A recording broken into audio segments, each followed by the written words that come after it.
లగచర్ల దాడి కేసులో కొత్త కోణం వెలుగులోకి వచ్చింది. దౌలతాబాద్ మండలం సంగయ్యపల్లి గ్రామ కార్యదర్శి రాఘవేందర్ కీలక పాత్ర పోషించినట్టు విచారణలో గుర్తించారు పోలీసులు. లగచర్ల గ్రామానికి చెందిన రాఘవేందర్ గ్రామస్తులు రైతులను రెచ్చగొట్టి కలెక్టర్పై దాడికి పురిగొల్పినట్టుగా గుర్తించారు. ఇప్పటికే కీలక ఆధారాలు సేకరించిన పోలీసులు రాఘవేందర్పై మరికొన్ని కేసులు కూడా పెట్టే అవకాశం కనిపిస్తుంది.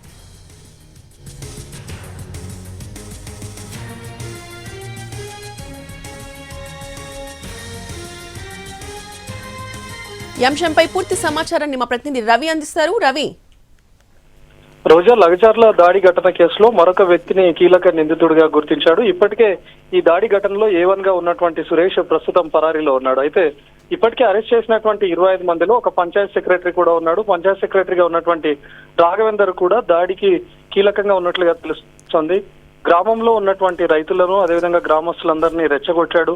ఎవరైనా అధికారులు భూములు కావాలని వచ్చినా లేకపోతే ఎవరైనా భూముల విషయంలో మాట్లాడడానికి వచ్చినా వాళ్ళు సీఎం అయినా సరే దాడి చేయాల్సిందే అని చెప్పి అక్కడ ఉన్నటువంటి గ్రామస్తులను రోటిబండ తండావాసులు అందరినీ కూడా ఉసుగొల్పారు.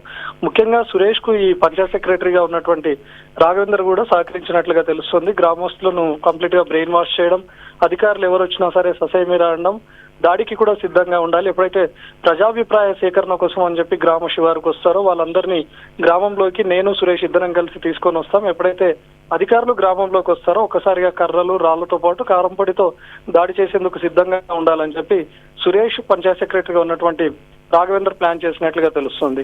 ఇప్పటివరకు కేవలం సురేష్ ను మాత్రమే A1 గా పేర్కొన్నారు. సురేష్ ను మాత్రమే అనుమానించారు. కానీ అటు సురేష్ కు సహకరించింది పంచాయత్ సెక్రటరీగా ఉన్నటువంటి రాఘవేందర్ కూడా అని పోలీసుల విచారణలో తేలింది. గ్రామస్తులు రైతులను ఎవరైతే దాడికి పాల్పడ్డారో అందులో అరెస్ట్ చేసినటువంటి వాళ్ళు ప్రస్తుతం పంచాయత్ సెక్రటరీగా ఉన్నటువంటి రాఘవేందర్ కూడా ఉన్నాడు.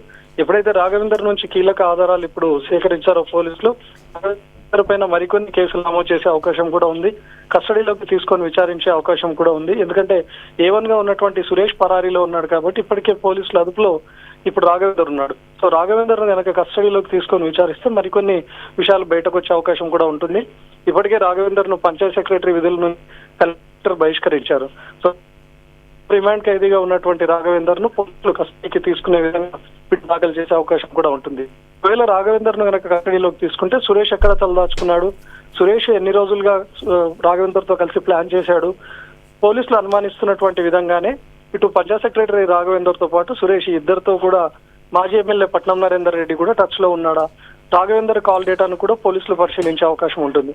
ఇప్పటివరకు A1 గా ఉన్నటువంటి సురేష్ తో మాత్రమే పట్నం నరేందర్ రెడ్డి 42 సార్లు మాట్లాడినట్లుగా పోలీసులు కాల్ డేటా మొత్తం తీశారు. కానీ ప్రస్తుతం పంచాయత్ సెక్రటరీగా ఉన్నటువంటి రాఘవేందర్ కాల్ డేటాను కూడా పరిశీలిస్తే మాజీ ఎమ్మెల్యే పట్నం నరేందర్ రెడ్డి ఈ రాఘవేందర్ తో కూడా ఏమైనా మాట్లాడా అని మరికొన్ని కీలక అంశాలు కూడా బయటకు వచ్చే అవకాశం ఉంది రోజా. సో ప్రస్తుతం రిమాండ్ ఖైదీగా ఉన్నటువంటి రాఘవేందర్ ను పోలీసులు కస్టడీకి తీసుకోవాలని భావిస్తున్నారు.